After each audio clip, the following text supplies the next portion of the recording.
1996 চনত মোৰ পৰিবাৰৰ ডাঙৰ বসন্তলৈ গেলিপচি গৈছিল। সেই গেলিপচি যোৱা মানুহজনীয়ে পুনৰ তেওঁ আৰু মাত দি ইয়াতে মন্দিৰত পাতিছিল। তেওঁক জীৱিত কৰিলাওঁতে ভাল কৰিলাক মা বিশ্বহৰীয়াই। আৰু ভাল কৰাৰ পাছতে তেওঁৱে আৰু ইয়াতে কাণাক চকু দিছে, খৰাক ভৰি দিছে, বেঙাক মাত দিছে। এই লৈয়ে অসম বিধানসভাতো পাছ হৈছে। আৰু বিধানসভাতো পাছ হৈছে। আৰু ইয়াতে যিখিনি আহিছিল বেমাৰী, সেই বেমাৰী গোটেইখিনিকে ভাল কৰি দিছে। তাৰপাছত মই কৰোণাৰ বিষয়ে ক'ব খোজোঁ। কৰোণাটো মোক টীকাকৰণ লোৱাৰ কাৰণে বাধ্যতামূলক কৰিছিল অসমৰ মুখ্যমন্ত্ৰীয়ে, গোটেই অসমতে।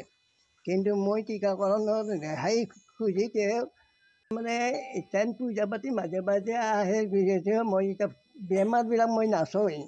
মই এতিয়া ভাৰতৰ ৰাষ্ট্ৰপতি, ভাৰতৰ প্ৰধানমন্ত্ৰী আজি নিউজৰ জৰিয়তে গৈছোঁ, ভাৰতক সহায় কৰিব হাক দিছোঁ।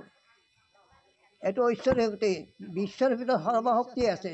যুদ্ধত কোনো ভয় নাই, কোনো দেশেই আমাক ভাৰতক পৰাস্ত কৰিব নোৱাৰে বুলি মই স্বীকৃতি দিতে আছে। প্ৰথম জাগ্ৰত শক্তি সম্পূৰ্ণ মন্দিৰ, সেই মন্দিৰটো সকলো দেৱ দেৱীৰ কাৰণে। তাৰপাছত শিৱাশ্ৰম আছে, শিৱাশ্ৰম শিৱ বাবাৰ কাৰণে। মা মনসা আছে, মা মনসাৰ কাৰণে। তুলসী ধামত আছে নাৰায়ণ ভগৱানৰ কাৰণে। আৰু শিৱাগে আছে ৰাধা কৃষ্ণ মন্দিৰ।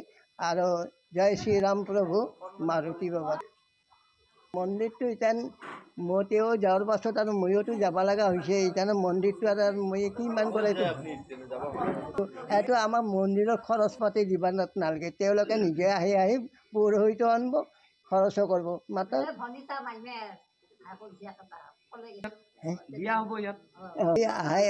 আহে শনিবাৰে। বাহিৰৰ পৰাও, অসমৰ বাহিৰৰ পৰাও বহুত আহিছে। অসমৰো চব বেমাৰতে আমি ভাল হৈছে নে ডাইগনছ কৰা বেমাৰটো আগত নিউজত বাজি সেই যে পুৰাতত্বত যে মই কিতাপবিলাক বাণীসদৃশ কিতাপবিলাক পুৰাতত্বই ডিচিয়াতে আহিছে, পুৰাতত্বৰ বিষয়ে তাৰে বিষয়তো এটা মই গানে আপোনালোকৰ ওচৰত গাই দিওঁ। এই গানটো হ'ল ডিচিটো 1996 চনত MPP কিবা গানটো এনেধৰণে গাইছিলোঁ। পাম পাম পাম পামে আমি পাম, পাম পাম পাম পামে আমি পাম, উন্নতিত দেৱাশ্ৰমত বাণী পাম, আহিছে বাণী লিখিছোঁ আমি, থৈ যাম পুৰাতত্বত জমা, থৈ যাম পুৰাতত্বত জমা।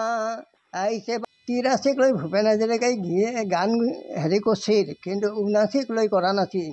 মনটো বেয়া আগৰ হেৰিটো মই গাইছোঁ, আজি মই আপোনালোকৰ ওচৰত গাই দিওঁ। শ্বহীদ কৰিয়া বেদাই যায়, শহীদৰ আত্মাৰ অভিশাপে আবেদাৰ মনোনয়ন হ'ল যেনকত, শহীদৰ আত্মাই বুলিল অন্ত, জয় আই অসম, জয় আই অসম, জয় আই অসম।